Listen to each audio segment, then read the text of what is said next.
প্রিয় ভাই, একটু থামুন।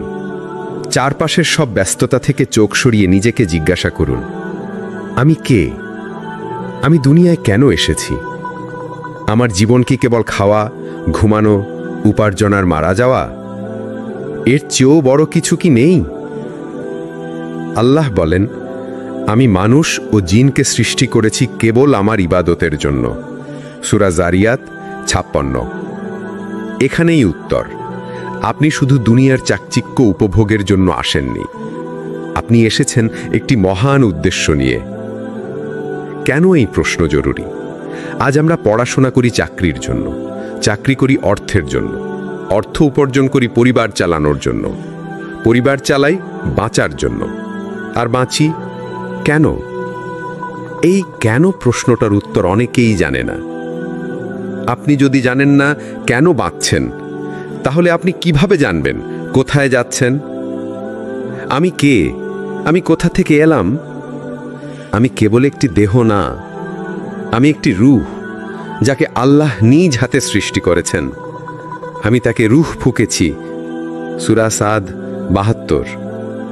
আপনি কেবল এই চোখ, শরীর, রূপ নন, আপনি হচ্ছেন এক সম্মানিত আত্মা, যার সৃষ্টি কোনো উদ্দেশ্য ছাড়া হয়নি।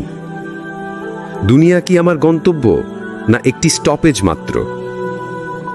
আজ আমরা ঘুম থেকে উঠি, অফিসে যাই, ফিরে এসে খাই, টিভি দেখি, ঘুমিয়ে পড়ি।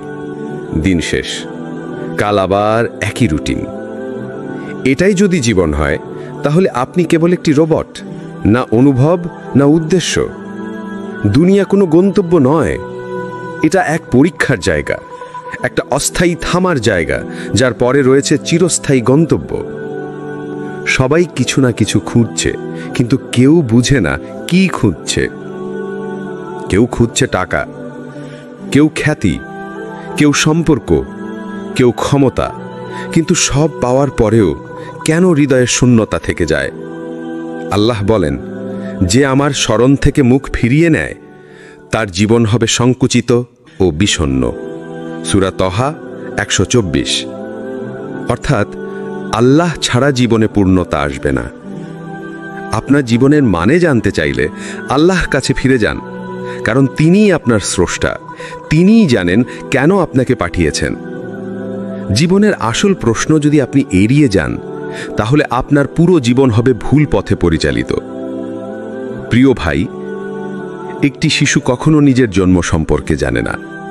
একজন ছাত্র যদি না জানে কেন সে পড়ছে, একজন পথচারী যদি না জানে সে কোথায় যাচ্ছে, তাহলে সে কখনো ঠিকমতো চলতে পারবে না।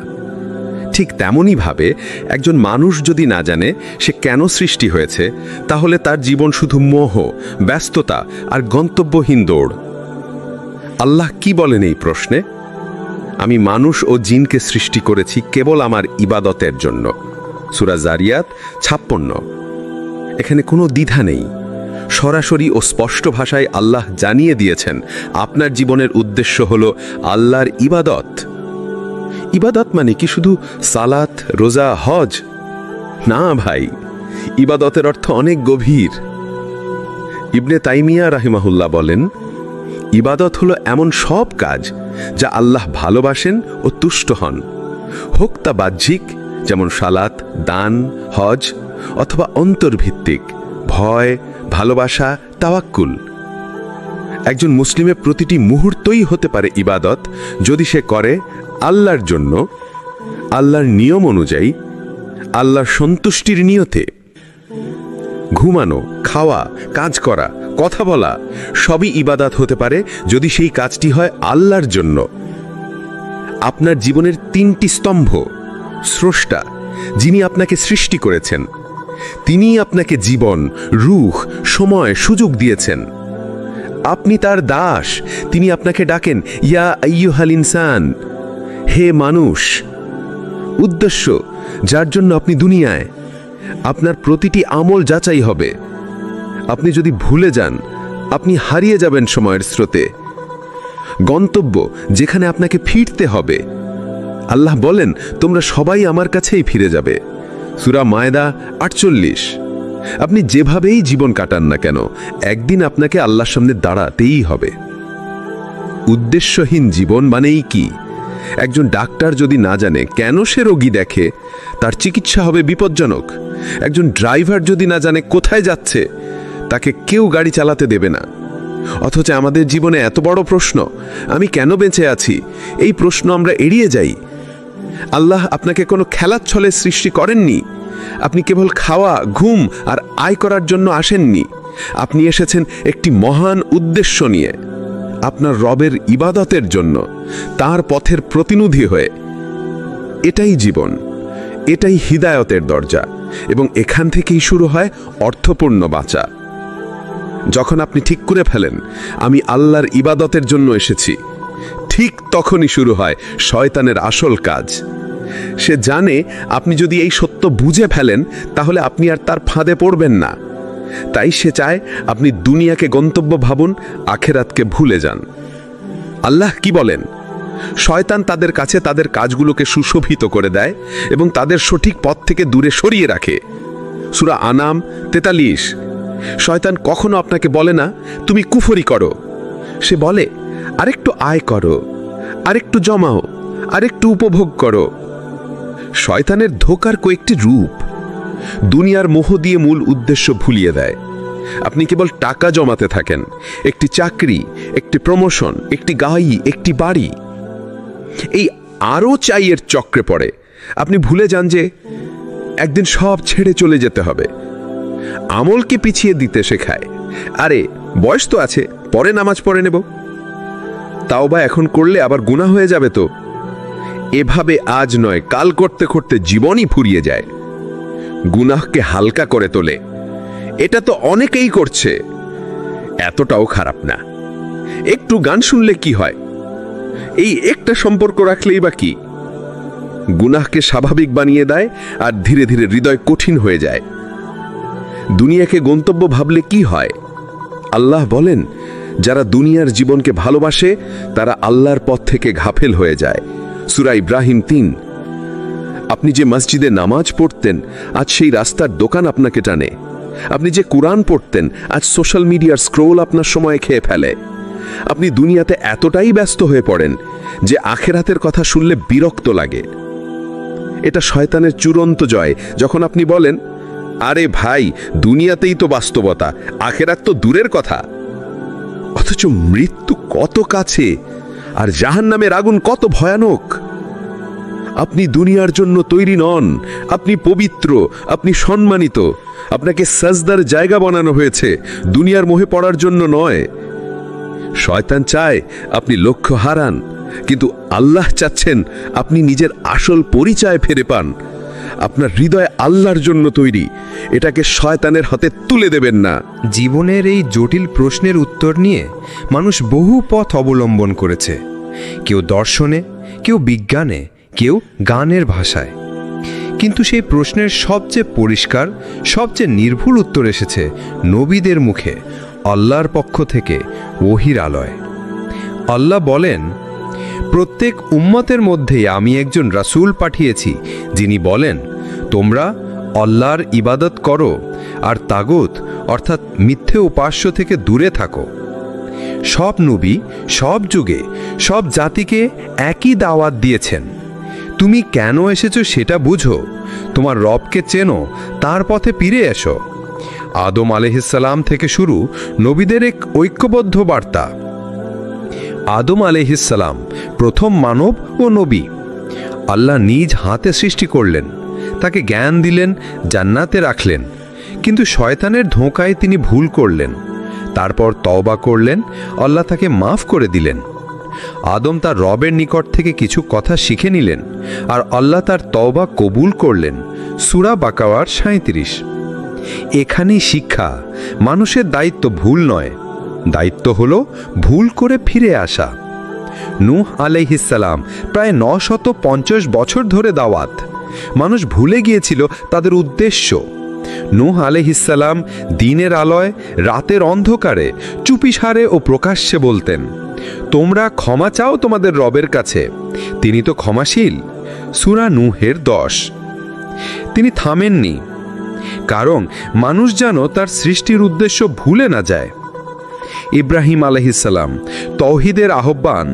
নিজের বাবাকে বললেন, হে আমার পিতা, কেন আপনি এমন কিছু উপাসনা করছেন যা শোনে না, দেখে না, আর কোনো উপকারও করে না?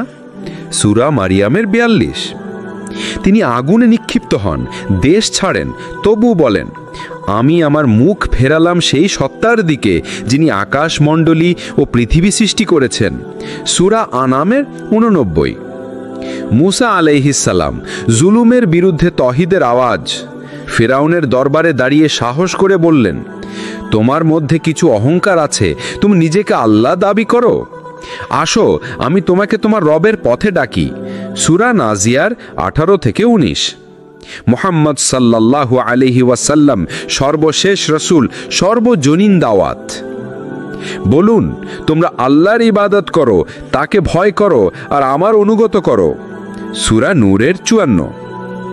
তিনি মানুষকে স্মরণ করিয়ে দেন, এই জীবন ক্ষণস্থায়ী, তোমার রবের সামনে ফিরে যেতে হবে, সেই জন্যই তোমার সব কিছু ঠিক করতে হবে। ভাই, ভাবুন, যদি নবীগণ শুধু নামাজ রোজা শিখাতে আসতেন, তাহলে ইতিহাসে এত বড় সংঘর্ষ হতো না। তারা এসেছিলেন জীবনের উদ্দেশ্য বদলে দিতে, মানুষকে আল্লাহর বান্দা বানাতে। নবীদের দাওয়াত কোনো গল্প নয়, এটা এক বাস্তব আহ্বান যা আপনার জীবনকে অর্থপূর্ণ করতে পারে। আপনি যদি তাদের পথ অনুসরণ করেন, তাহলে আপনি ভুল জীবন নয়, উদ্দেশ্যপূর্ণ জীবনের পথে হাঁটবেন। তারা এসেছেন আপনাকে বলতে, আপনি দুনিয়ায় এসেছেন কিছু হয়ে যাওয়ার জন্য নয়, বরং আল্লাহর কাছে কিছু হয়ে ফিরে যাওয়ার জন্য। হেদায়েত এমন কিছু নয় যা আপনি বই পড়ে বুঝে ফেলবেন, না, এটা কেবল শুনে পাওয়া যায়। হেদায়েত এক আলো, যেটা আল্লাহ নিজে যার অন্তরে চান সেখানে ঢুকিয়ে দেন। তবে আল্লাহর পক্ষ থেকে হেদায়েত পেতে আমাদের পক্ষ থেকেও দরকার কিছু প্রস্তুতি। আল্লাহ বলেন, যার অন্তর হেদায়েতের জন্য খুলে দেন, সেই সঠিক পথে চলে। সূরা আনআম 125। হেদায়েত পাওয়ার 3টি মূল শর্ত: নিয়ত ও আন্তরিকতা। আপনি সত্যিই কি জানতে চান আপনি কেন বেঁচে আছেন? আপনি কি সত্যিই আল্লাহকে খুঁজছেন? অনেকে কেবল তথ্য জানতে চায়, আলো নয়। কিন্তু হেদায়েত আসে কেবল সত্য অনুসন্ধানকারীর হৃদয়ে। যারা চেষ্টা করে আমার পথে আসতে, আমি অবশ্যই তাদের পথ দেখাই। সূরা আনকাবুতের 69। আত্মসমালোচনা ও নরম হৃদয়। নিজেকে প্রশ্ন করুন, আমি কি শুধু দুনিয়ার পেছনে দৌড়াচ্ছি? আমি নিজের গুনাহ নিয়ে ভাবি। ভুল স্বীকার করে আল্লাহর কাছে কান্না করুন। নিশ্চয়ই আল্লাহ তওবাকারীদের ভালোবাসেন। সূরা বাকারার 222। গর্ব আর অহংকার থাকলে হেদায়েত কখনো আসে না। দোয়া ও আল্লাহর সাহায্য চাওয়া। রাসূল সাল্লাল্লাহু আলাইহি ওয়াসাল্লাম নিজেও দোয়া করতেন, হে হৃদয়ের নিয়ন্ত্রণকারী, আমার হৃদয়কে তোমার দ্বীনের উপর প্রতিষ্ঠিত রাখো। তিরমিজি। আমরা প্রতিদিন নামাজে 17 বার দোয়া করি, ইহদিনাস সিরাতাল মুস্তাকিম, অর্থাৎ আমাদেরকে সরল পথে চালাও। যার হৃদয় খুলে যায় সে পুরাতন গানেও হেদায়েত খুঁজে পায়, আর যার হৃদয় বন্ধ সে কোরআনের শব্দ শুনেও আবেগহীন থাকে। কেন অনেকে হেদায়েত পায় না? তারা মনে করে আমার সব ঠিক আছে, তওবা করার দরকার নেই। তারা ভাবে বড় গুনাহ তো পড়িনি। আবার কেউ ভাবে আমার অবস্থা তো এমনি, বদলানো সম্ভব না। এসব ভ্রান্ত ধারণাই হেদায়েতের দরজা বন্ধ করে দেয়। আল্লাহ বলেন, আমি তাদের হৃদয় ও কানে মোহর মেরে দিয়েছি। সূরা বাকারার 7। ভাই, এখন নিজেকে প্রশ্ন করুন, আমি কি আল্লাহর হেদায়েতের যোগ্য হতে চাই? আমি কি জানি আমার অন্তর কতটা রোগে আক্রান্ত? ঈমান শুধু মুখের কথা নয়, এটা এক জেগে ওঠা, একটা কান্না, একটা উপলব্ধি। হেদায়েত কোনো বহারি শব্দ নয়, এটা এক আলো, এটা এক জাগরণ, যা তখনই আসে যখন আপনি সত্যিই আল্লাহকে খুঁজতে থাকেন। যদি আপনি হিদায়েত চান, তবে অন্তরের দরজা খুলে দিন আর বলুন, হে আল্লাহ, আমি হারিয়ে গেছি, আমাকে পথ দেখান। একটি জীবন যা শুরু হয়েছিল সম্ভাবনা নিয়ে, যা গঠিত হয়েছিল রূহ দিয়ে, যার জন্য আল্লাহ ফেরেশতা পাঠিয়েছেন, কিতাব পাঠিয়েছেন, রাসূল পাঠিয়েছেন, সেই জীবন যদি কাটে গানে, গেম আর ফানে, তাহলে এর শেষ কেমন হবে? আল্লাহ বলেন, তাদেরকে দুনিয়ার জীবন ধোঁকায় ফেলেছে। তারা দুনিয়াকে খেলাধুলা মনে করে আর আখিরাতকে ভুলে গেছে। সূরা আনআমের ৭০। কোরআনের ভাষায় এটা কেবল ভুল নয়, এটা ভয়ানক গাফলাতি। আজকের জীবন কেমন? ঘুম থেকে উঠে ফোন, খাবার সময় ইউটিউব, সময় কাটা নেটফ্লিক্স, রিলস আর গেম। ঈমান, আখিরাত, নামাজ এগুলো সময় থাকলে। এমন জীবনেই একদিন মৃত্যু এসে কড়া নাড়ে, তখন বলে, হায় যদি আরেকটা সুযোগ পেতাম। সূরা মুমিনুনের ৯৯ থেকে ১০০। কোরআন কি বলছে গাফেল জীবন সম্পর্কে? তারা ভুলে গিয়েছিল আল্লাহকে। তারা আল্লাহকে ভুলে গেছে, আর আল্লাহ তাদের নিজেদেরকেও ভুলিয়ে দিয়েছেন। সূরা হাশরের ১৯। মানুষ নিজের মর্যাদা হারায় যখন সে নিজের স্রষ্টাকে ভুলে যায়। তারা দুনিয়ার জীবন নিয়ে মত্ত ছিল। তারা খায়, উপভোগ করে যেমন পশুরা করে, আর তাদের গন্তব্য জাহান্নাম। সূরা মুহাম্মাদের ১২। এখানে আল্লাহ মানুষকে পশুর সাথে তুলনা করেছেন। তারা কেবল খায়, ঘুমায়, আর কিছুই বুঝে না। তাদের হৃদয় বন্ধ হয়ে গেছে, তাদের হৃদয়ে রয়েছে মোহর, তারা কিছুই বুঝে না। সূরা তাওবার ৮৭। একটি ভীতিরুদ্ধক চিত্র। এক বৃদ্ধ মানুষ, যার জীবনের ৬০ বছর কেটেছে দুনিয়ার পিছনে, নামাজ নেই, তওবা নেই, হিদায়াতের চেষ্টাও নেই, একদিন মৃত্যুশয্যায় চোখ খুলে চেয়ে থাকে, এখনো কি সময় আছে? এই দৃশ্যই সবচেয়ে ভয়াবহ, যখন জীবন শেষ আর উপলব্ধি শুরু। আল্লাহ মানুষকে সম্মানিত করে দুনিয়ায় পাঠিয়েছেন, কিন্তু মানুষ যদি নিজের উদ্দেশ্য ভুলে, তবে সে হয়ে পড়ে পশুর মতো বা তার চেয়েও অধম। আর যদি আমরা না ফিরি, কাল হয়তো ফিরে আসার সময়ই থাকবে না। দুনিয়াতে এমন কিছু মানুষ আছেন যারা একসময় ছিল সবচেয়ে অন্ধকারে, কিন্তু একদিন তাদের হৃদয়ে আল্লাহর আলো এসে পড়ে, আর সেই দিন থেকেই শুরু হয় এক নতুন জীবন, এক অর্থপূর্ণ, লক্ষ্যভিত্তিক, আলোকিত জীবন। এক অপরাধীর তাওবার কান্না। একসময় এক যুবক নেশা করত, হারাম সম্পর্ক, গানের জগতে ডুবে, নামাজ, রোজা, কোরআন সব ভুলে।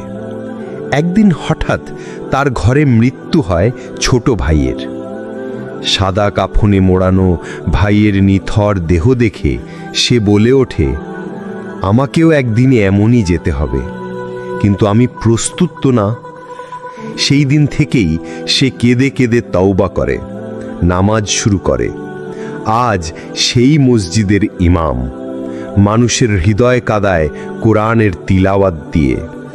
আল্লাহ বলেন, তারা যখন আমার আয়াত শোনে, তখন কাঁদতে কাঁদতে সিজদায় পড়ে যায়। সূরা মারিয়াম ৫৮। এক বোনের হিজাবের পথ চলা। একজন বোন, ফ্যাশন, সোশ্যাল মিডিয়া, ট্রেন্ড, এই ছিল তার পরিচয়। একদিন রাস্তার পাশে দাঁড়িয়ে একটা বৃদ্ধাকে কোরআন তিলাওয়াত করতে শুনে তার হৃদয় কেঁপে ওঠে। সে ভাবে, আমি কাকে অনুসরণ করছি? কি আমার জীবনের গন্তব্য? সেই দিন সে ঘরে ফিরে হিজাব পরে আর বলে, এবার আমি দুনিয়ার ট্রেন্ড নয়, আল্লাহর নির্দেশকে ফলো করব। আল্লাহ বলেন, যার হৃদয়ে আল্লাহর স্মরণে ভয় করে, সেই প্রকৃত সফল। সূরা হজ ৩২। বড় ব্যবসায়ী, বড় গুনাহগার, বড় পরিবর্তন। একজন ধনী ব্যক্তি, রেস্টুরেন্ট, ব্যবসা, বিদেশ ভ্রমণ, হারাম রোজগার, সুদ, মদ সবই চলছিল। একদিন হঠাৎ ব্রেন স্ট্রোক করে কোমায় চলে যায়। মৃত্যুর কাছাকাছি গিয়ে সে ফিরে পায় চিন্তা, আমি কি রেখে যাচ্ছি? কে আছে আমার পাশে কবরে? আল্লাহ তাকে ফেরান, সে জীবিত ফিরে আসে, সুদ ছেড়ে দেয়, হালাল ব্যবসায় ফিরে আসে। আজ সে কোরআন তাফসিরের ক্লাস নেয় নিয়মিত। আল্লাহ বলেন, আল্লাহ যাকে চান তাকে আধার থেকে আলোর দিকে নিয়ে আসেন। সূরা বাকারা 257। ভাই, একবার ভাবুন, এই গল্পগুলো কি কল্পনা? না ভাই, এগুলো বাস্তব। যদি একজন নেশাগ্রস্ত বদলে যেতে পারে, তাহলে আপনি কেন পারবেন না? যদি একজন নারী ফ্যাশনের জীবন থেকে ইখলাসের পথে আসতে পারেন, তাহলে আপনি কেন পারবেন না? আল্লাহ তো শুধু এক শ্রেণীর মানুষের জন্য নন, তিনি রব্বুল আলামিন। যারা সত্যি চায় তাদের আল্লাহ পথ দেখান, যারা হারিয়ে যায় তাদের জন্য আল্লাহ অপেক্ষা করেন যদি তারা ফিরে আসে। আপনি যদি চান, আজই হতে পারে সেই মুহূর্ত যখন অন্ধকার থেকে বেরিয়ে আসবেন হিদায়াতের পথে। হিদায়াতের আলো দেখার পর সবচেয়ে গুরুত্বপূর্ণ প্রশ্ন হলো, আমি এখন কি করব? কেবল কাঁদা, আবেগ, ভিতরের চিন্তা এগুলো যথেষ্ট নয়। বদল আনতে হলে দরকার বাস্তব পরিকল্পনা, নিয়মিত চর্চা, সঠিক পরিবেশ এবং সবর। আল্লাহ বলেন, তোমরা নিজেদেরকে এবং তোমাদের পরিবারকে আগুন থেকে রক্ষা করো। সূরা তাহরিম 6। অর্থাৎ তোমার বদল কেবল তোমার না, তোমার চারপাশকেও আলোকিত করবে। একটি 5 ধাপের হিদায়াতি পরিকল্পনা। নিয়ত ঠিক করুন, আমি আল্লাহর জন্য বদলাবো। লোক দেখানো বদল টেকে না। কেবল আবেগ সর্বস্ব বদল স্থায়ী হয় না।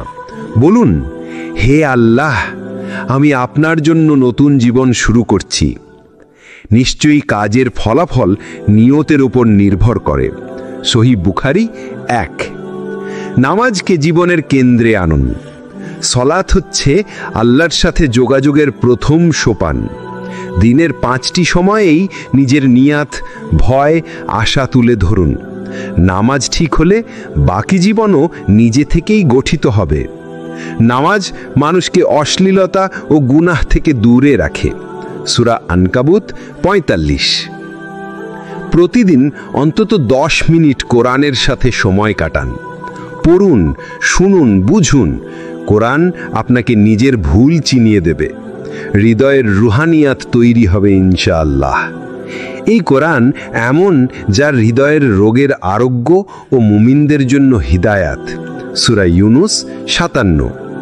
পরিবেশ বদলান।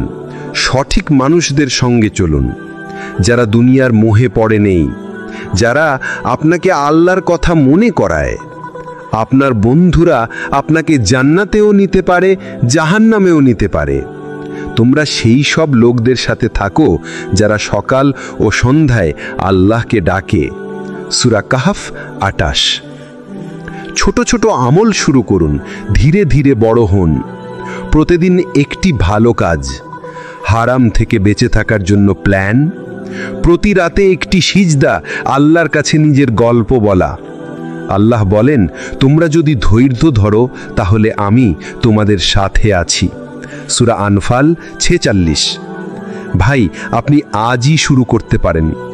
আল্লাহকে বলুন, হে আল্লাহ, আমি বুঝেছি, এবার আমি আসছি আপনার দিকে। এটা হতে পারে কান্নার মধ্য দিয়ে, না হয় চুপ করে নামাজে দাঁড়িয়ে, কিন্তু শুরুটা আজই হওয়া দরকার। অর্থপূর্ণ জীবন কল্পনায় আসে না, তা তৈরি করতে হয় এক সঠিক উদ্দেশ্য ও আল্লাহর সাথে সম্পর্ক দিয়ে। আজ থেকেই শুরু হোক এক নতুন অধ্যায়, যেখানে আপনি জানেন আমি কে, কেন এসেছি এবং কোথায় যাব।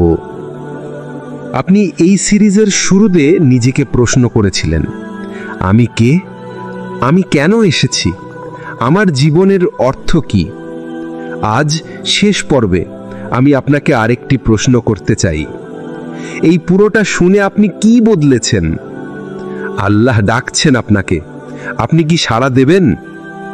আল্লাহ বলেন, তোমার রব বলছেন, আমাকে ডাকো, আমি তোমার ডাকে সাড়া দেব।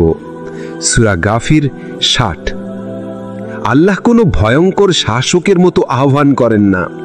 তিনি ডাকেন একজন দয়ালু প্রভুর মতো, যিনি অপেক্ষা করেন কখন তুমি আমার দিকে ফিরে আসবে।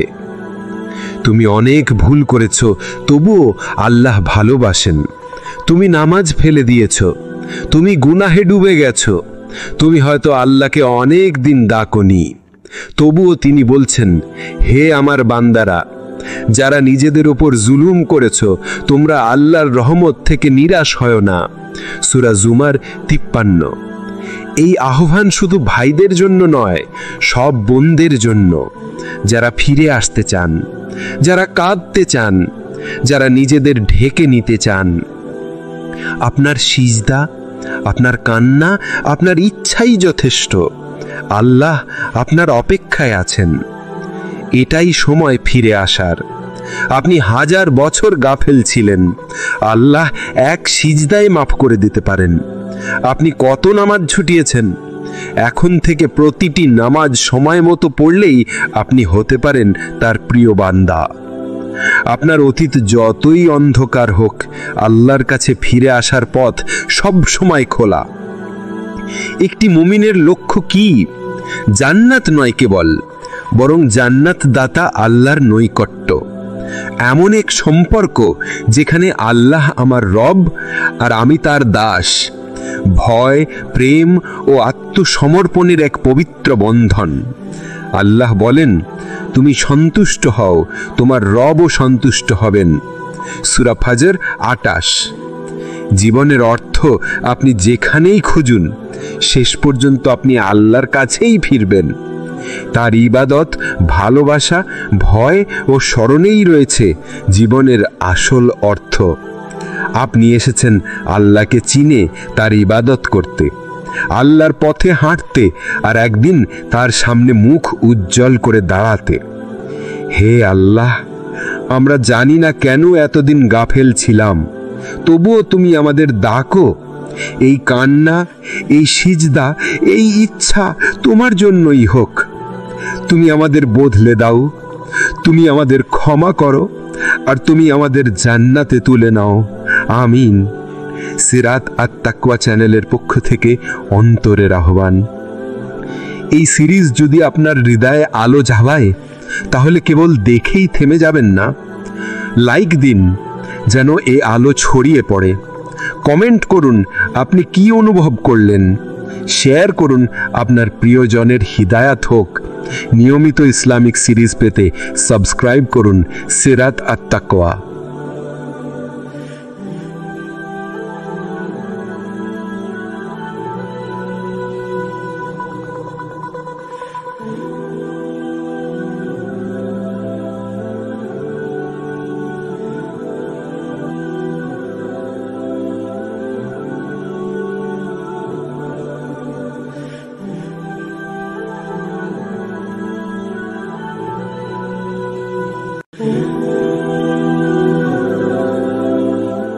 প্রিয় ভাই, একটু থামুন। চারপাশের সব ব্যস্ততা থেকে চোখ সরিয়ে নিজেকে জিজ্ঞাসা করুন, আমি কে? আমি দুনিয়ায় কেন এসেছি? আমার জীবন কি কেবল খাওয়া, ঘুমানো, উপার্জন আর মারা যাওয়া? এর চেয়েও বড় কিছু কি নেই? আল্লাহ বলেন, আমি মানুষ ও জিনকে সৃষ্টি করেছি কেবল আমার ইবাদতের জন্য। সূরা জারিয়াত 56। এখানেই উত্তর। আপনি শুধু দুনিয়ার চাকচিক্য উপভোগের জন্য আসেননি, আপনি এসেছেন একটি মহান উদ্দেশ্য নিয়ে। কেন এই প্রশ্ন জরুরি? আজ আমরা পড়াশোনা করি চাকরির জন্য, চাকরি করি অর্থের জন্য, অর্থ উপার্জন করি পরিবার চালানোর জন্য, পরিবার চালাই বাঁচার জন্য, আর বাঁচি কেন? এই কেন প্রশ্নটার উত্তর অনেকেই জানে না। আপনি যদি জানেন না কেন বাঁচছেন, তাহলে আপনি কিভাবে জানবেন কোথায় যাচ্ছেন? আমি কে? আমি কোথা থেকে এলাম? আমি কেবল একটি দেহ না, আমি একটি রূহ, যাকে আল্লাহ নিজ হাতে সৃষ্টি করেছেন। আমি তাকে রূহ ফুঁকেছি। সূরা সাদ 72। আপনি কেবল এই চোখ, শরীর, রূপ নন, আপনি হচ্ছেন এক সম্মানিত আত্মা, যার সৃষ্টি কোনো উদ্দেশ্য ছাড়া হয়নি। দুনিয়া কি আমার গন্তব্য, না একটি স্টপেজ মাত্র? আজ আমরা ঘুম থেকে উঠি, অফিসে যাই, ফিরে এসে খাই, টিভি দেখি, ঘুমিয়ে পড়ি। দিন শেষ, কাল আবার একই রুটিন। এটাই যদি জীবন হয়, তাহলে আপনি কেবল একটি রোবট, না অনুভব না উদ্দেশ্য। দুনিয়া কোনো গন্তব্য নয়, এটা এক পরীক্ষার জায়গা, একটা অস্থায়ী থামার জায়গা, যার পরে রয়েছে চিরস্থায়ী গন্তব্য। সবাই কিছু না কিছু খুঁজছে, কিন্তু কেউ বুঝে না কি খুঁজছে। কেউ খুঁজছে টাকা, কেউ খ্যাতি, কেউ সম্পর্ক, কেউ ক্ষমতা, কিন্তু সব পাওয়ার পরেও কেন হৃদয়ের শূন্যতা থেকে যায়? আল্লাহ বলেন, যে আমার স্মরণ থেকে মুখ ফিরিয়ে নেয় তার জীবন হবে সংকুচিত ও বিষণ্ণ। সূরা তহা 124। অর্থাৎ আল্লাহ ছাড়া জীবনে পূর্ণতা আসবে না। আপনার জীবনের মানে জানতে চাইলে আল্লাহর কাছে ফিরে যান, কারণ তিনিই আপনার স্রষ্টা, তিনিই জানেন কেন আপনাকে পাঠিয়েছেন। জীবনের আসল প্রশ্ন যদি আপনি এড়িয়ে যান, তাহলে আপনার পুরো জীবন হবে ভুল পথে পরিচালিত। প্রিয় ভাই, একটি শিশু কখনো নিজের জন্ম সম্পর্কে জানে না। একজন ছাত্র যদি না জানে কেন সে পড়ছে, একজন পথচারী যদি না জানে সে কোথায় যাচ্ছে, তাহলে সে কখনো ঠিকমতো চলতে পারবে না। ঠিক তেমনইভাবে একজন মানুষ যদি না জানে সে কেন সৃষ্টি হয়েছে, তাহলে তার জীবন শুধু মোহ, ব্যস্ততা আর গন্তব্যহীন দৌড়। আল্লাহ কি বলেন এই প্রশ্নে? আমি মানুষ ও জিনকে সৃষ্টি করেছি কেবল আমার ইবাদতের জন্য। সূরা জারিয়াত 56। এখানে কোনো দ্বিধা নেই, সরাসরি ও স্পষ্ট ভাষায় আল্লাহ জানিয়ে দিয়েছেন আপনার জীবনের উদ্দেশ্য হল আল্লাহর ইবাদত। ইবাদত মানে কি শুধু সালাত, রোজা, হজ? না ভাই, ইবাদতের অর্থ অনেক গভীর। ইবনে তাইমিয়া রাহিমাহুল্লাহ বলেন, ইবাদত হলো এমন সব কাজ যা আল্লাহ ভালোবাসেন ও তুষ্ট হন, হোক তা বাহ্যিক যেমন সালাত, দান, হজ, অথবা অন্তর্ভিত্তিক ভয়, ভালোবাসা, তাওয়াক্কুল। একজন মুসলিমের প্রতিটি মুহূর্তই হতে পারে ইবাদত, যদি সে করে আল্লাহর জন্য, আল্লাহর নিয়ম অনুযায়ী, আল্লাহর সন্তুষ্টির নিয়তে। ঘুমানো, খাওয়া, কাজ করা, কথা বলা সবই ইবাদত হতে পারে যদি সেই কাজটি হয় আল্লাহর জন্য। আপনার জীবনের তিনটি স্তম্ভ: স্রষ্টা, যিনি আপনাকে সৃষ্টি করেছেন, তিনিই আপনাকে জীবন, রূহ, সময়, সুযোগ দিয়েছেন। আপনি তার দাস, তিনি আপনাকে ডাকেন, ইয়া আইয়ুহাল ইনসান, হে মানুষ।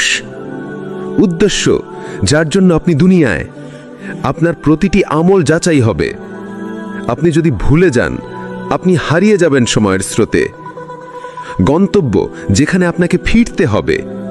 আল্লাহ বলেন, তোমরা সবাই আমার কাছেই ফিরে যাবে। সূরা মায়দা 48। আপনি যেভাবেই জীবন কাটান না কেন, একদিন আপনাকে আল্লাহর সামনে দাঁড়াতেই হবে। উদ্দেশ্যহীন জীবন মানেই কি? একজন ডাক্তার যদি না জানে কেন সে রোগী দেখে, তার চিকিৎসা হবে বিপজ্জনক। একজন ড্রাইভার যদি না জানে কোথায় যাচ্ছে, তাকে কেউ গাড়ি চালাতে দেবে না। অথচ আমাদের জীবনে এত বড় প্রশ্ন, আমি কেন বেঁচে আছি, এই প্রশ্ন আমরা এড়িয়ে যাই। আল্লাহ আপনাকে কোনো খেলার ছলে সৃষ্টি করেননি। আপনি কেবল খাওয়া, ঘুম আর আয় করার জন্য আসেননি। আপনি এসেছেন একটি মহান উদ্দেশ্য নিয়ে, আপনার রবের ইবাদতের জন্য, তার পথের প্রতিনিধি হয়ে। এটাই জীবন, এটাই হিদায়তের দরজা, এবং এখান থেকেই শুরু হয় অর্থপূর্ণ বাঁচা। যখন আপনি ঠিক করে ফেলেন আমি আল্লাহর ইবাদতের জন্য এসেছি, ঠিক তখনই শুরু হয় শয়তানের আসল কাজ। সে জানে আপনি যদি এই সত্য বুঝে ফেলেন, তাহলে আপনি আর তার ফাঁদে পড়বেন না। তাই সে চায় আপনি দুনিয়াকে গন্তব্য ভাবুন, আখেরাতকে ভুলে যান। আল্লাহ কি বলেন? শয়তান তাদের কাছে তাদের কাজগুলোকে সুশোভিত করে দেয় এবং তাদের সঠিক পথ থেকে দূরে সরিয়ে রাখে। সূরা আনাম 43। শয়তান কখনো আপনাকে বলে না তুমি কুফরি করো। সে বলে আরেকটু আয় করো, আরেকটু জমাও, আরেকটু উপভোগ করো। শয়তানের ধোঁকার কয়েকটি রূপ। দুনিয়ার মোহ দিয়ে মূল উদ্দেশ্য ভুলিয়ে দেয়। আপনি কেবল টাকা জমাতে থাকেন, একটি চাকরি, একটি প্রমোশন, একটি গাড়ি, একটি বাড়ি। এই আরও চাইয়ের চক্রে পড়ে আপনি ভুলে যান যে একদিন সব ছেড়ে চলে যেতে হবে। আমলকে পিছিয়ে দিতে শেখায়, আরে বয়স তো আছে, পরে নামাজ পড়ে নেব। তাওবা এখন করলে আবার গুনাহ হয়ে যাবে তো। এভাবে আজ নয় কাল করতে করতে জীবনই ফুরিয়ে যায়। গুনাহকে হালকা করে তোলে। এটা তো অনেকেই করছে, এতটাও খারাপ না। একটু গান শুনলে কি হয়? এই একটা সম্পর্ক রাখলেই বা কি? গুনাহকে স্বাভাবিক বানিয়ে দেয় আর ধীরে ধীরে হৃদয় কঠিন হয়ে যায়। দুনিয়াকে গন্তব্য ভাবলে কি হয়? আল্লাহ বলেন, যারা দুনিয়ার জীবনকে ভালোবাসে তারা আল্লাহর পথ থেকে গাফেল হয়ে যায়। সূরা ইব্রাহিম ৩। আপনি যে মসজিদে নামাজ পড়তেন, আজ সেই রাস্তার দোকান আপনাকে টানে। আপনি যে কুরআন পড়তেন, আজ সোশ্যাল মিডিয়ার স্ক্রোল আপনার সময় খেয়ে ফেলে। আপনি দুনিয়াতে এতটাই ব্যস্ত হয়ে পড়েন যে আখেরাতের কথা শুনলে বিরক্ত লাগে। এটা শয়তানের চূড়ান্ত জয় যখন আপনি বলেন, আরে ভাই, দুনিয়াতেই তো বাস্তবতা, আখেরাত তো দূরের কথা। অথচ মৃত্যু কত কাছে আর জাহান্নামের আগুন কত ভয়ানক। আপনি দুনিয়ার জন্য তৈরি নন, আপনি পবিত্র, আপনি সম্মানিত। আপনাকে সাজদার জায়গা বানানো হয়েছে, দুনিয়ার মোহে পড়ার জন্য নয়। শয়তান চায় আপনি লক্ষ্য হারান, কিন্তু আল্লাহ চাচ্ছেন আপনি নিজের আসল পরিচয় ফিরে পান। আপনার হৃদয় আল্লাহর জন্য তৈরি, এটাকে শয়তানের হাতে তুলে দেবেন না। জীবনের এই জটিল প্রশ্নের উত্তর নিয়ে মানুষ বহু পথ অবলম্বন করেছে। কেউ দর্শনে, কেউ বিজ্ঞানে, কেউ গানের ভাষায়। কিন্তু সেই প্রশ্নের সবচেয়ে পরিষ্কার, সবচেয়ে নির্ভুল উত্তর এসেছে নবীদের মুখে, আল্লাহর পক্ষ থেকে ওহির আলোয়। আল্লাহ বলেন, প্রত্যেক উম্মতের মধ্যেই আমি একজন রাসূল পাঠিয়েছি, যিনি বলেন, তোমরা আল্লাহর ইবাদত করো আর তাগুত অর্থাৎ মিথ্যে উপাস্য থেকে দূরে থাকো। সব নবী সব যুগে সব জাতিকে একই দাওয়াত দিয়েছেন। তুমি কেন এসেছো সেটা বুঝো, তোমার রবকে চেনো, তার পথে ফিরে এসো। আদম আলাইহিসসালাম থেকে শুরু নবীদের এক ঐক্যবদ্ধ বার্তা। আদম আলাইহিসসালাম প্রথম মানব ও নবী। আল্লাহ নিজ হাতে সৃষ্টি করলেন, তাকে জ্ঞান দিলেন, জান্নাতে রাখলেন। কিন্তু শয়তানের ধোঁকায় তিনি ভুল করলেন। তারপর তওবা করলেন, আল্লাহ তাকে মাফ করে দিলেন। আদম তার রবের নিকট থেকে কিছু কথা শিখে নিলেন, আর আল্লাহ তার তওবা কবুল করলেন। সূরা বাকারার ৩৭। এখানেই শিক্ষা, মানুষের দায়িত্ব ভুল নয়, দায়িত্ব হলো ভুল করে ফিরে আসা। নূহ আলাইহিসসালাম প্রায় ৯৫০ বছর ধরে দাওয়াত। মানুষ ভুলে গিয়েছিল তাদের উদ্দেশ্য। নূহ আলাইহিসসালাম দিনের আলোয়, রাতের অন্ধকারে, চুপিসারে ও প্রকাশ্যে বলতেন, তোমরা ক্ষমা চাও তোমাদের রবের কাছে, তিনি তো ক্ষমাশীল। সূরা নূহের ১০। তিনি থামেননি, কারণ মানুষ যেন তার সৃষ্টির উদ্দেশ্য ভুলে না যায়। ইব্রাহিম আলাইহিসসালাম তাওহীদের আহ্বান, নিজের বাবাকে বললেন, হে আমার পিতা, কেন আপনি এমন কিছু উপাসনা করছেন যা শোনে না, দেখে না, আর কোনো উপকারও করে না? সূরা মারিয়ামের ৪২। তিনি আগুনে নিক্ষিপ্ত হন, দেশ ছাড়েন, তবু বলেন, আমি আমার মুখ ফেরালাম সেই সত্তার দিকে যিনি আকাশমণ্ডলী ও পৃথিবী সৃষ্টি করেছেন। সূরা আনামের ৮৯। মূসা আলাইহিসসালাম জুলুমের বিরুদ্ধে তাওহীদের আওয়াজ। ফিরআউনের দরবারে দাঁড়িয়ে সাহস করে বললেন, তোমার মধ্যে কিছু অহংকার আছে, তুমি নিজেকে আল্লাহ দাবি করো। আসো, আমি তোমাকে তোমার রবের পথে ডাকি। সূরা নাজিয়ার ১৮ থেকে ১৯। মুহাম্মদ সাল্লাল্লাহু আলাইহি ওয়াসাল্লাম সর্বশেষ রাসূল, সর্বজনীন দাওয়াত। বলুন, তোমরা আল্লাহর ইবাদত করো, তাকে ভয় করো আর আমার অনুগত করো। সূরা নূরের ৫৪। তিনি মানুষকে স্মরণ করিয়ে দেন, এই জীবন ক্ষণস্থায়ী, তোমার রবের সামনে ফিরে যেতে হবে, সেই জন্যই তোমার সব কিছু ঠিক করতে হবে। ভাই, ভাবুন, যদি নবীগণ শুধু নামাজ রোজা শিখাতে আসতেন, তাহলে ইতিহাসে এত বড় সংঘর্ষ হতো না। তারা এসেছিলেন জীবনের উদ্দেশ্য বদলে দিতে, মানুষকে আল্লাহর বান্দা বানাতে। নবীদের দাওয়াত কোনো গল্প নয়, এটা এক বাস্তব আহ্বান যা আপনার জীবনকে অর্থপূর্ণ করতে পারে। আপনি যদি তাদের পথ অনুসরণ করেন, তাহলে আপনি ভুল জীবন নয়, উদ্দেশ্যপূর্ণ জীবনের পথে হাঁটবেন। তারা এসেছেন আপনাকে বলতে আপনি দুনিয়ায় এসেছেন কিছু হয়ে যাওয়ার জন্য নয়, বরং আল্লাহর কাছে কিছু হয়ে ফিরে যাওয়ার জন্য। হেদায়েত এমন কিছু নয় যা আপনি বই পড়ে বুঝে ফেলবেন, না, এটা কেবল শুনে পাওয়া যায়। হেদায়েত এক আলো যেটা আল্লাহ নিজে যার অন্তরে চান সেখানে ঢুকিয়ে দেন। তবে আল্লাহর পক্ষ থেকে হেদায়েত পেতে আমাদের পক্ষ থেকেও দরকার কিছু প্রস্তুতি। আল্লাহ বলেন, যার অন্তর হেদায়েতের জন্য খুলে দেন সেই সঠিক পথে চলে। সূরা আনআম 125। হেদায়েত পাওয়ার 3টি মূল শর্ত: নিয়ত ও আন্তরিকতা। আপনি সত্যিই কি জানতে চান আপনি কেন বেঁচে আছেন? আপনি কি সত্যিই আল্লাহরকে খুঁজছেন? অনেকে কেবল তথ্য জানতে চায়, আলো নয়। কিন্তু হেদায়েত আসে কেবল সত্য অনুসন্ধানকারীর হৃদয়ে। যারা চেষ্টা করে আমার পথে আসতে, আমি অবশ্যই তাদের পথ দেখাই। সূরা আনকাবুতের 69। আত্মসমালোচনা ও নরম হৃদয়। নিজেকে প্রশ্ন করুন, আমি কি শুধু দুনিয়ার পেছনে দৌড়াচ্ছি? আমি নিজের গুনাহ নিয়ে ভাবি। ভুল স্বীকার করে আল্লাহর কাছে কান্না করুন। নিশ্চয়ই আল্লাহ তওবাকারীদের ভালোবাসেন। সূরা বাকারার 222। গর্ব আর অহংকার থাকলে হেদায়েত কখনো আসে না। দুয়া ও আল্লাহর সাহায্য চাওয়া।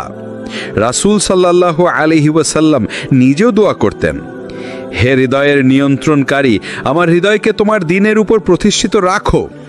তিরমিজি। আমরা প্রতিদিন নামাজে 17 বার দোয়া করি, ইহদিনাস সিরাতাল মুস্তাকিম, অর্থাৎ আমাদেরকে সরল পথে চালাও।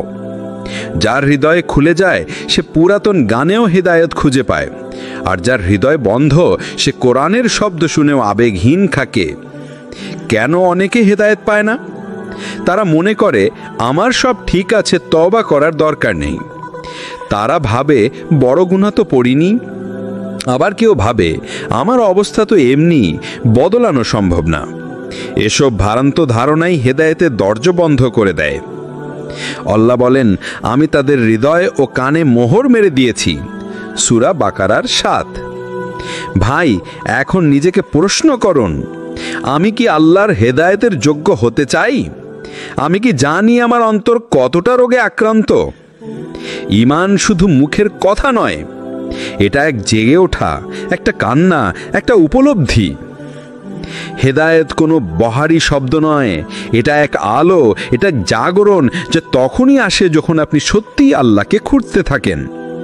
যদি আপনি হিদায়েত চান তবে অন্তরের দরজা খুলে দিন আর বলুন, হে আল্লাহ, আমি হারিয়ে গেছি, আমাকে পথ দেখান। একটি জীবন যা শুরু হয়েছিল সম্ভাবনা নিয়ে, যা গঠিত হয়েছিল রূহ দিয়ে, যার জন্য আল্লাহ ফেরেশতা পাঠিয়েছেন, কিতাব পাঠিয়েছেন, রাসূল পাঠিয়েছেন, সেই জীবন যদি কাটে গানে, গেম আর ফানে, তাহলে এর শেষ কেমন হবে? আল্লাহ বলেন, তাদেরকে দুনিয়ার জীবন ধোঁকায় ফেলেছে। তারা দুনিয়াকে খেলাধুলা মনে করে আর আখিরাতকে ভুলে গেছে। সূরা আনআমের 70। কোরআনের ভাষায় এটা কেবল ভুল নয়, এটা ভয়ানক গাফলাতি। আজকের জীবন কেমন? ঘুম থেকে উঠে ফোন, খাবার সময় ইউটিউব, সময় কাটা নেটফ্লিক্স, রিলস আর গেম। ঈমান, আখিরাত, নামাজ এগুলো সময় থাকলে। এমন জীবনেই একদিন মৃত্যু এসে কড়া নাড়ে, তখন বলে, হায় যদি আরেকটা সুযোগ পেতাম। সূরা মুমিনুনের 99 থেকে 100। কোরআন কি বলছে গাফেল জীবন সম্পর্কে? তারা ভুলে গিয়েছিল আল্লাহকে। তারা আল্লাহকে ভুলে গেছে আর আল্লাহ তাদের নিজেদেরকেও ভুলিয়ে দিয়েছেন। সূরা হাশরের 19। মানুষ নিজের মর্যাদা হারায় যখন সে নিজের স্রষ্টাকে ভুলে যায়। তারা দুনিয়ার জীবন নিয়ে মত্ত ছিল। তারা খায়, উপভোগ করে যেমন পশুরা করে, আর তাদের গন্তব্য জাহান্নাম। সূরা মুহাম্মাদের 12। এখানে আল্লাহ মানুষকে পশুর সাথে তুলনা করেছেন। তারা কেবল খায়, ঘুমায়, আর কিছুই বুঝে না। তাদের হৃদয় বন্ধ হয়ে গেছে, তাদের হৃদয়ে রয়েছে মোহর, তারা কিছুই বুঝে না। সূরা তাওবার 87। একটি ভীতির উদ্বেগ চিত্র। এক বৃদ্ধ মানুষ যার জীবনের 60 বছর কেটেছে দুনিয়ার পিছনে, নামাজ নেই, তওবা নেই, হিদায়াতের চেষ্টাও নেই, একদিন মৃত্যুশয্যায় চোখ খুলে চেয়ে থাকে, এখনো কি সময় আছে?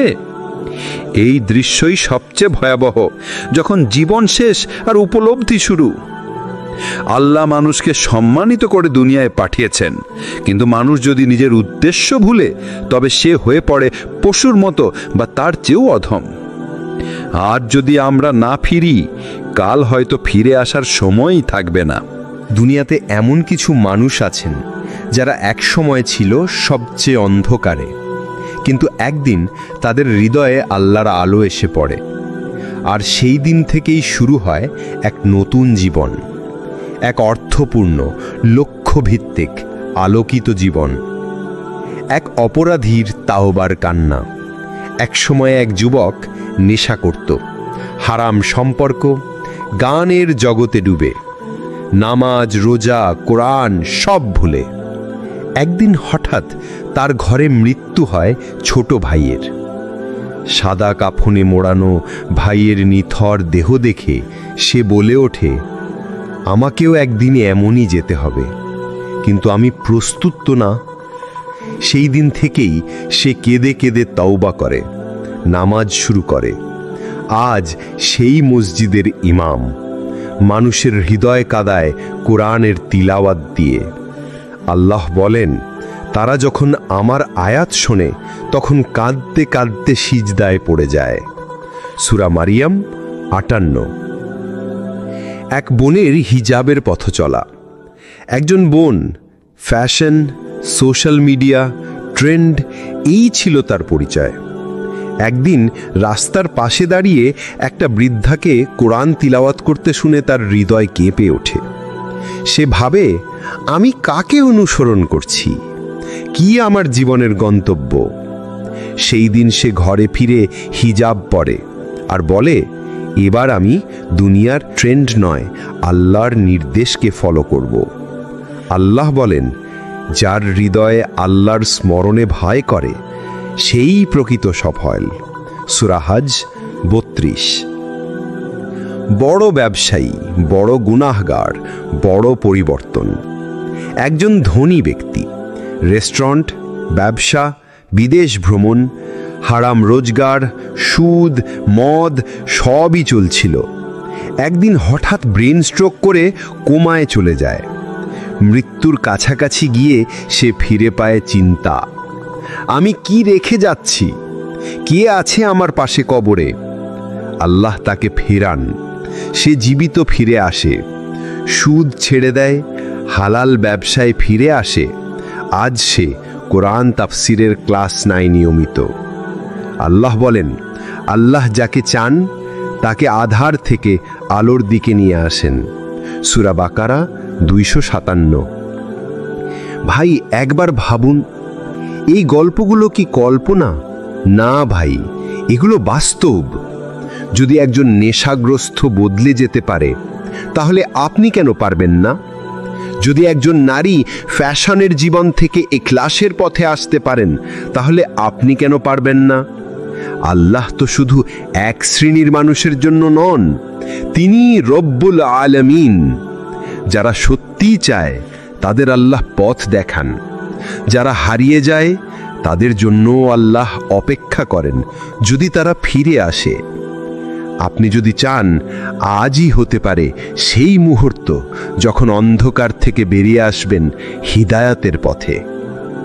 হিদায়াতের আলো দেখার পর সবচেয়ে গুরুত্বপূর্ণ প্রশ্ন হলো, আমি এখন কি করব? কেবল কাঁদা, আবেগ, ভিতরের চিন্তা এগুলো যথেষ্ট নয়। বদল আনতে হলে দরকার বাস্তব পরিকল্পনা, নিয়মিত চর্চা, সঠিক পরিবেশ এবং সবর। আল্লাহ বলেন, তোমরা নিজেদেরকে এবং তোমাদের পরিবারকে আগুন থেকে রক্ষা করো। সূরা তাহরিম 6। অর্থাৎ তোমার বদল কেবল তোমার না, তোমার চারপাশকেও আলোকিত করবে। একটি 5 ধাপের হিদায়াতি পরিকল্পনা। নিয়ত ঠিক করুন, আমি আল্লাহর জন্য বদলাবো। লোক দেখানো বদল টেকে না। কেবল আবেগ সর্বস্ব বদল স্থায়ী হয় না। বলুন, হে আল্লাহ, আমি আপনার জন্য নতুন জীবন শুরু করছি। নিশ্চয়ই কাজের ফলাফল নিয়তের উপর নির্ভর করে। সহিহ বুখারী 1। নামাজকে জীবনের কেন্দ্রে আনুন। সলাত হচ্ছে আল্লাহর সাথে যোগাযোগের প্রথম সোপান। দিনের 5টি সময়েই নিজের নিয়াত, ভয়, আশা তুলে ধরুন। নামাজ ঠিক হলে বাকি জীবনও নিজে থেকেই গঠিত হবে। নামাজ মানুষকে অশ্লীলতা ও গুনাহ থেকে দূরে রাখে।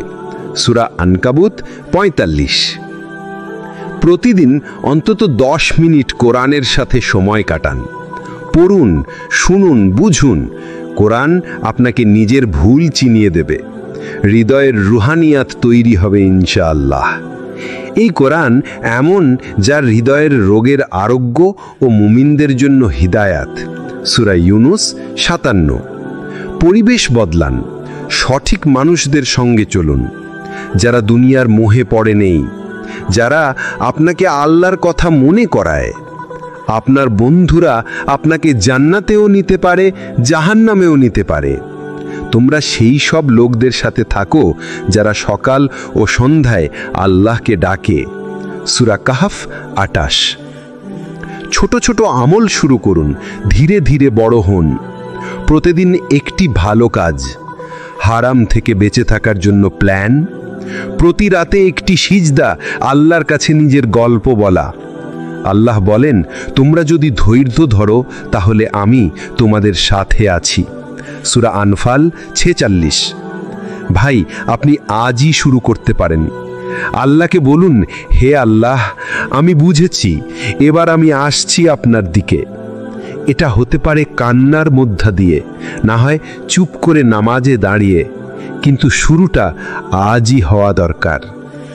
অর্থপূর্ণ জীবন কল্পনায় আসে না, তা তৈরি করতে হয় এক সঠিক উদ্দেশ্য ও আল্লাহর সাথে সম্পর্ক দিয়ে। আজ থেকেই শুরু হোক এক নতুন অধ্যায়, যেখানে আপনি জানেন আমি কে, কেন এসেছি এবং কোথায় যাব। আপনি এই সিরিজের শুরুতে নিজেকে প্রশ্ন করেছিলেন, আমি কে, আমি কেন এসেছি, আমার জীবনের অর্থ কি? আজ শেষ পর্বে আমি আপনাকে আরেকটি প্রশ্ন করতে চাই। এই পুরোটা শুনে আপনি কি বদলেছেন? আল্লাহ ডাকছেন আপনাকে, আপনি কি সাড়া দেবেন? আল্লাহ বলেন, তোমার রব বলছেন, আমাকে ডাকো, আমি তোমার ডাকে সাড়া দেব। সূরা গাফির 60। আল্লাহ কোনো ভয়ঙ্কর শাসকের মতো আহ্বান করেন না।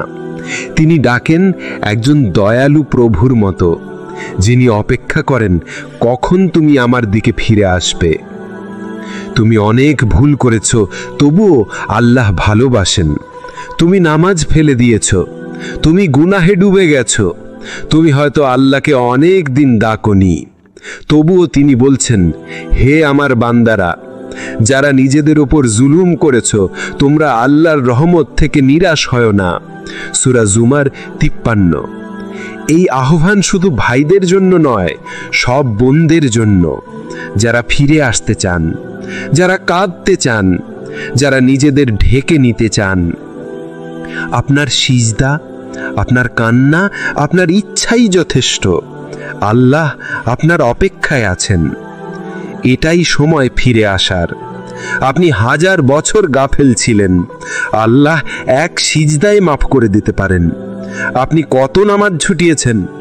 এখন থেকে প্রতিটি নামাজ সময় মতো পড়লেই আপনি হতে পারেন তার প্রিয় বান্দা। আপনার অতীত যতই অন্ধকার হোক, আল্লাহর কাছে ফিরে আসার পথ সব সময় খোলা। একটি মুমিনের লক্ষ্য কি? জান্নাত নয় কেবল, বরং জান্নাত দাতা আল্লাহর নৈকট্য। এমন এক সম্পর্ক যেখানে আল্লাহ আমার রব আর আমি তার দাস। ভয়, প্রেম ও আত্মসমর্পণের এক পবিত্র বন্ধন। আল্লাহ বলেন, তুমি সন্তুষ্ট হও, তোমার রবও সন্তুষ্ট হবেন। সূরা ফাজর 28। জীবনের অর্থ আপনি যেখানেই খুঁজুন, শেষ পর্যন্ত আপনি আল্লাহর কাছেই ফিরবেন। তার ইবাদত, ভালোবাসা, ভয় ও স্মরণেই রয়েছে জীবনের আসল অর্থ। আপনি এসেছেন আল্লাহকে চিনে তার ইবাদত করতে, আল্লাহর পথে হাঁটতে, আর একদিন তার সামনে মুখ উজ্জ্বল করে দাঁড়াতে। হে আল্লাহ, আমরা জানি না কেন এতদিন গাফেল ছিলাম, তবুও তুমি আমাদের ডাকো। এই কান্না, এই সিজদা, এই ইচ্ছা তোমার জন্যই হোক। তুমি আমাদের বদলে দাও, তুমি আমাদের ক্ষমা করো, আর তুমি আমাদের জান্নাতে তুলে নাও। আমিন। সিরাত আত-তাকওয়া চ্যানেলের পক্ষ থেকে অন্তরের আহ্বান। এই সিরিজ যদি আপনার হৃদয়ে আলো জ্বালায়, তাহলে কেবল দেখেই থেমে যাবেন না, লাইক দিন যেন এই আলো ছড়িয়ে পড়ে। কমেন্ট করুন আপনি কি অনুভব করলেন। শেয়ার করুন আপনার প্রিয়জনের হিদায়াত হোক।